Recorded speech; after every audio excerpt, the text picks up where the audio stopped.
Welcome to Smaller Solutions. Today we're looking at the IWI Carmel. Now, I've been looking to review this gun since the day that it came out. I've had a hard time getting my hands on one because they have been sort of scarce, and I was able to finally get a hold of Jeremy over at IWI and finally get my hands on one.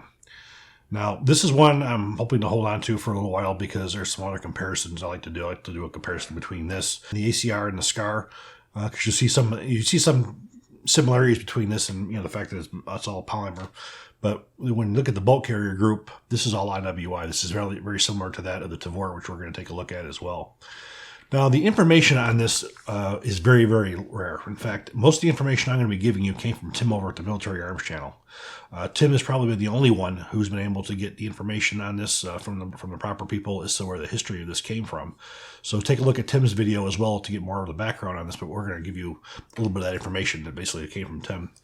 This was first revealed at LAAD Defense and Security in Rio de Janeiro in 2019. And it was introduced commercially at the SHOT Show in 2023. Now, in 2014, the development began, and it was intervening years was a program that had many starts and stops. It started off its life as a 7.62 by 39 for a foreign military tender. The program was canceled, and basically, the whole development process ended. The rifle was resurrected to another tender, but this time for 5.56 millimeter, and most of the pictures you see of those early prototypes are of those early rifles that were made in 5.56. There's only about 10 prototypes that were made, and they were all basically proofs of concepts. In 2017, IWI came under new management, and the new management team went over to Israel, over to IWI, basically to see what was going on and see what kind of products they were there. Well, they had gotten a chance to take a look at the Carmel, and they looked at it and they said, this probably has a lot of promise for as far as the U.S. commercial market. So they took a look at it, and they resurrected the whole thing. It gave birth to the whole thing. Now, this rifle is different in several ways from the original military version.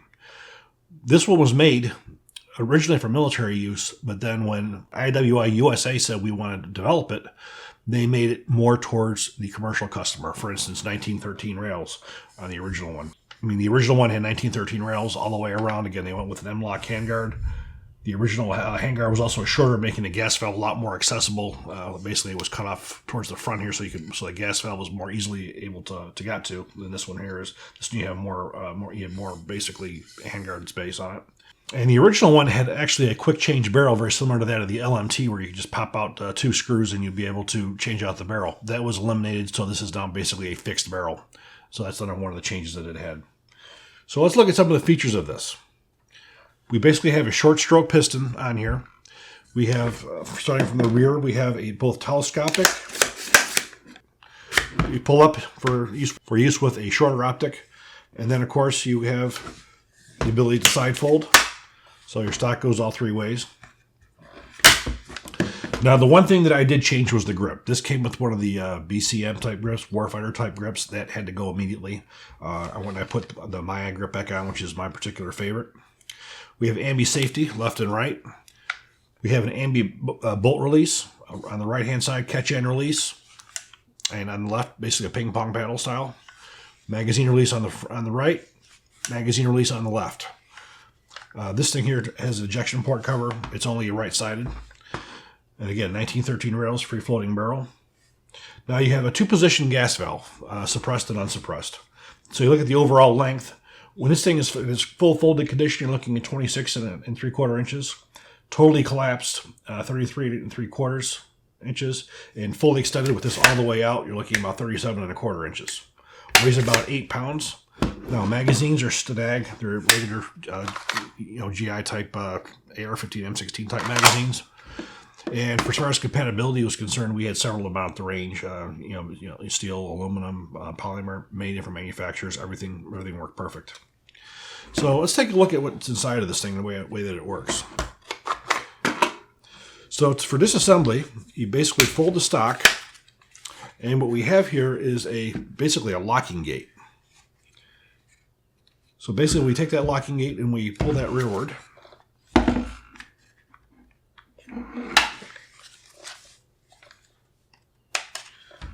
Pull that all the way out.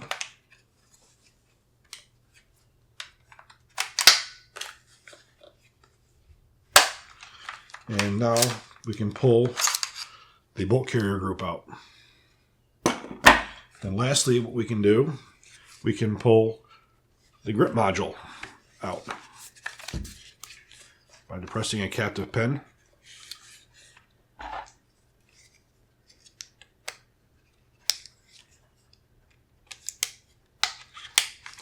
And now we can remove our grip module. And this is pretty much as far as you want to disassemble. You can get to the gas system, but you're going to have to remove the handguard to get to the gas system. So that's not something you would normally need to do.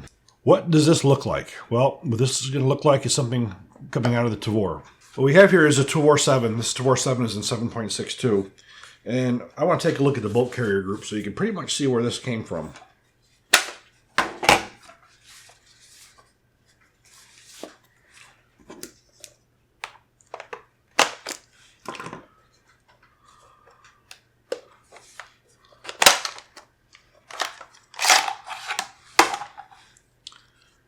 So how similar do these two look? So basically they adapted a Tavor gas system and a Tavor bolt carrier group over to the Carmel. Very, very similar, a lot of the same parts. But again, this one is larger because of the fact this is 7.62 on the top versus a 5.56. But when you take a look at the overall design, it's the exact same for both.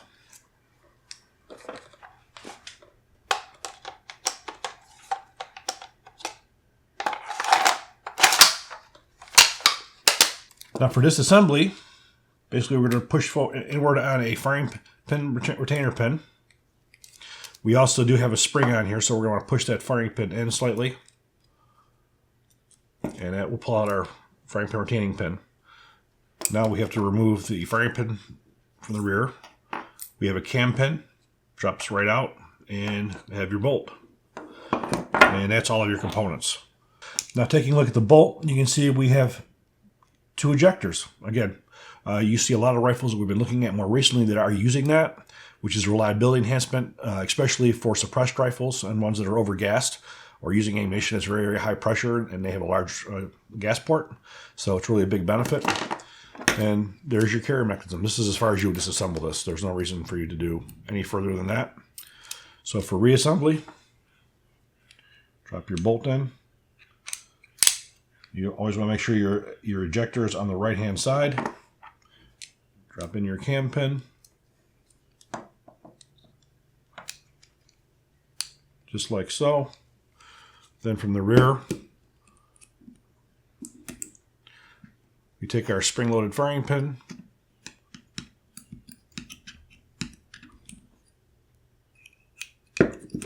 Drop that in place. And we slide over our retaining pin.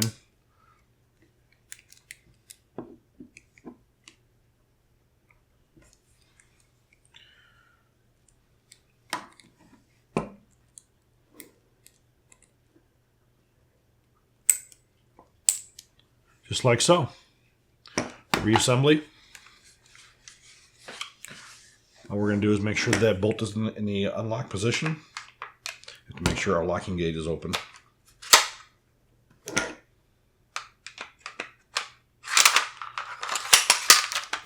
Like so. Close that gate back up again. I want to take a little bit of a look at the trigger module. Now this trigger is more of an AK-ish. You're taking a look at it. You see we have a hook on the left-hand side, so it's got more AK. There's nothing really AR about the way this is set up at all. However, this trigger is quite nice.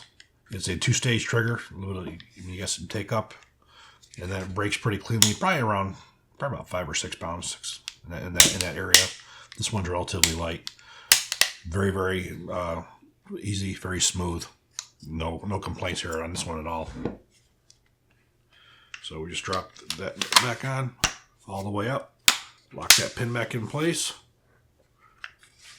Now again, you can move the charging handle from right to left if you so chose. That's ambidextrous. Now the barrel on here, 4150 chromoly vanadium, cold hammer forged chrome line, 1 7" twist.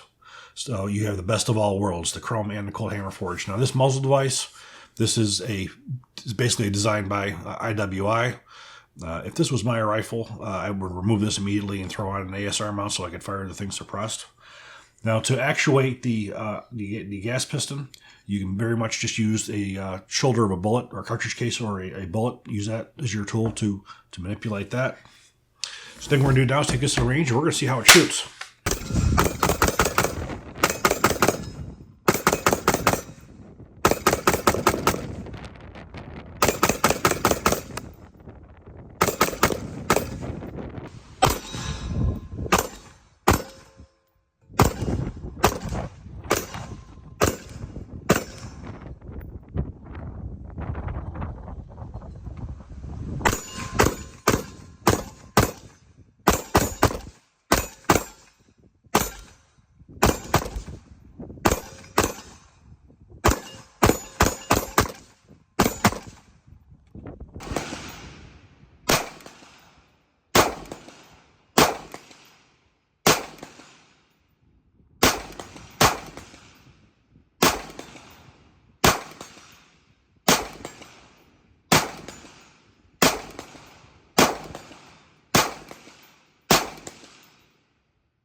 We fired 400 rounds out of this rifle. We had Remington 62 grain boat tail hollow point. We had 200 rounds of that.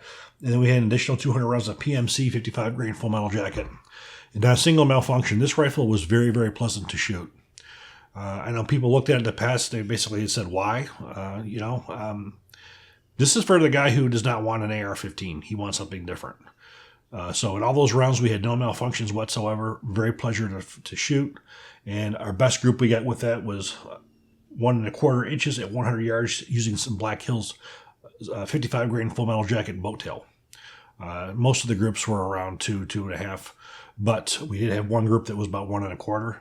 And again, this is as best as I can do. I'm not what you would call a match grade shooter, but this is an assault rifle. It is not a precision sniper rifle. So anything under 2 inches is pretty damn incredible for as far as an assault rifle is concerned.